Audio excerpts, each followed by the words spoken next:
I love everything about skating, and that's why I continue to do it for so long.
The first inlines were wooden spools, two in a line in like 1704, where a gentleman decided to go to a ball, a Dutch inventor, playing this fiddle as he went into the room, couldn't turn, couldn't stop, went through the room, crashed into a plate glass mirror, and that was the end of inlines till 1976, at which point a gentleman named Scott Olson in Minnesota, who was a hockey player, found a pair of inline skates that had been made by the Chicago Skate Company.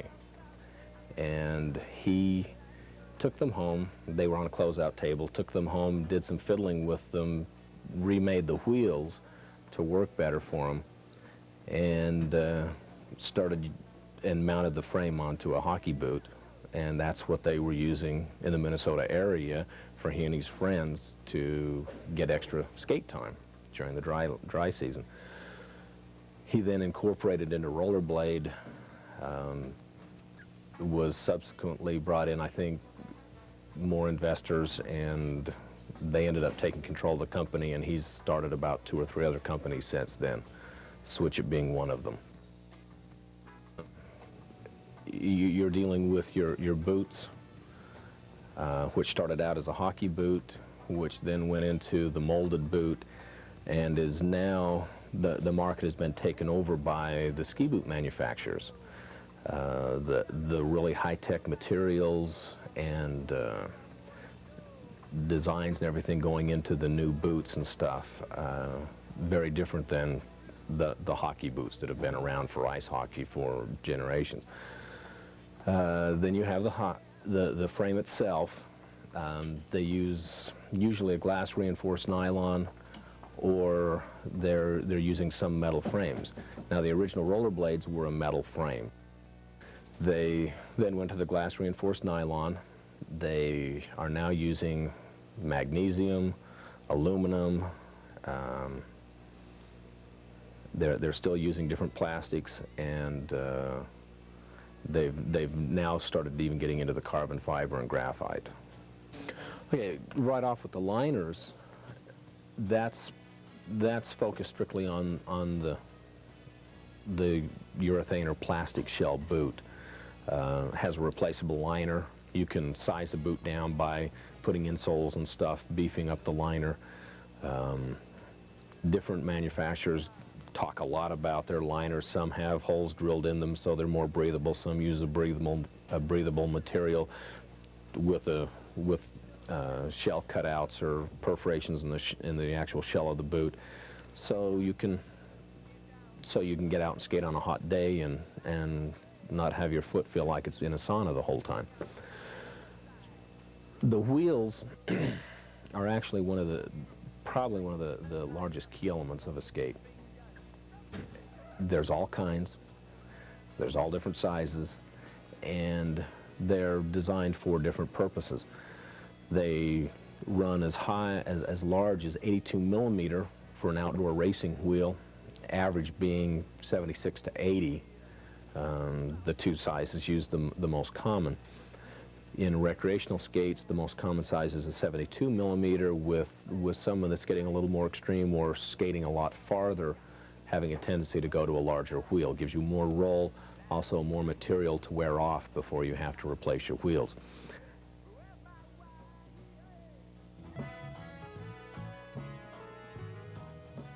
Inline skates are real popular now, not only in a competitive sense, but also recreationally.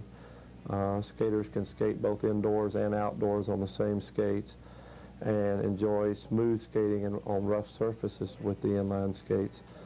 And the skaters are skating in the parks, in parking lots, around buildings such as a velodrome in Colorado Springs. They also skate around some of the major football stadiums here in the U.S. And all the parks. The inline skates have really taken off indoors. Kids are all bringing them in for roller skating indoors recreationally. Inline skating is the fastest growing sport in the U.S. There are over 40 million new pair of rollerblades or roller inline skates. There were over 40 million pair of inline skates sold last year. It's real hard to go anywhere without running into somebody that's rollerblading down the street or in behind a school or on a parking lot, and I think that you'll see it continue to grow. It's a great form of exercise, a good way to burn calories, a good way to get exercise without damaging your knee joints and your ankle joints. When you're skating, you get the same exercise, however, you don't get that pounding on your joints that you do as if you're running. With the popularity of inline skates, inline hockey is, of course, picked up because more and more people are skating, and that's gotten more and more people into it. There are a lot of people that play ice hockey that play inline in the off-season to keep in shape, but it's more common for people who have bought inline skates and have been skating inline. They've gotten an interest in hockey and started playing. Very similar to ice hockey. Helmets are mandatory. A lot of people opt to play with mouth guards.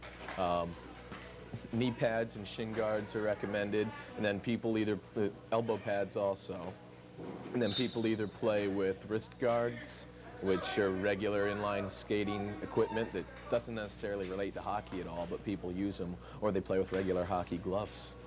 Well, the hockey game's set up, we play with 4 skaters and a goalie. There's no offsides or anything, so you can play anywhere. And so that there's no icing, there's no offsides, the blue lines, etc. don't count. But other than that, it's very similar to just ice hockey. You know, you got your 2 goalies, your 4 skaters per team, you try to put the ball in the net.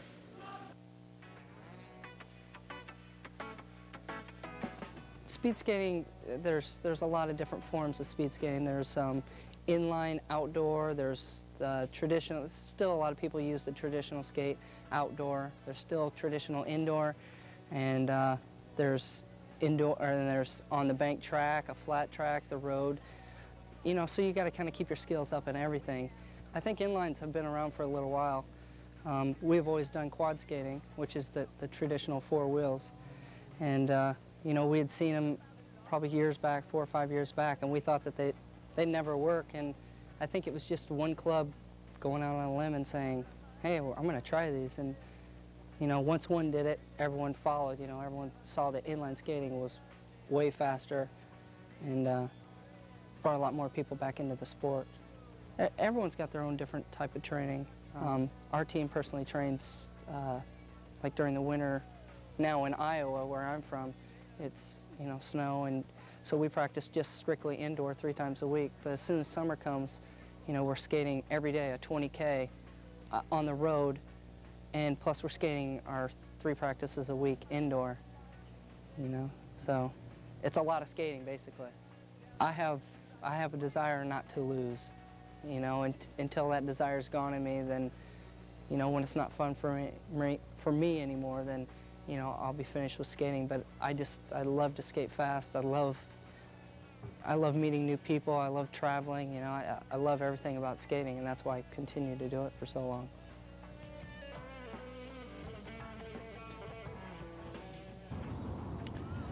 Extreme skating is kind of an expression of oneself.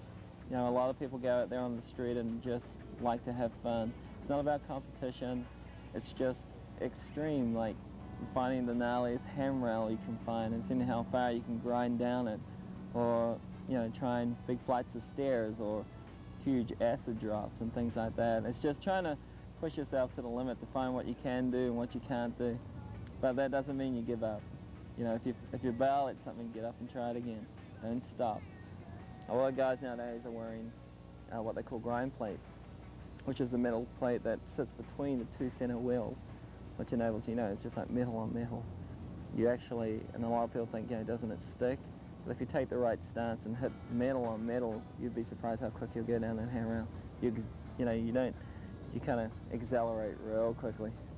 Well, on ramp, it's advisable that you wear all your protective gear, because you got to remember, if you're pulling nice big air off a 10-foot, you could be 7, 8, 9 feet out, and if you mess up there, it's a long way down. And believe me, you are going down, and it hurts. It hurts a lot. You crash, you kind of get hurt, but that's all part of it. Pain's only temporary, and chicks dig scars. Knowing you're going to crash, but you don't. It's really good for the soul. It really gets the heart going. It kind of just blows your mind sometimes when you're up there and you mess up and you're just like, wow! You're hanging on to such a fine line, and you know your odds of pulling it off are going to be very, very high.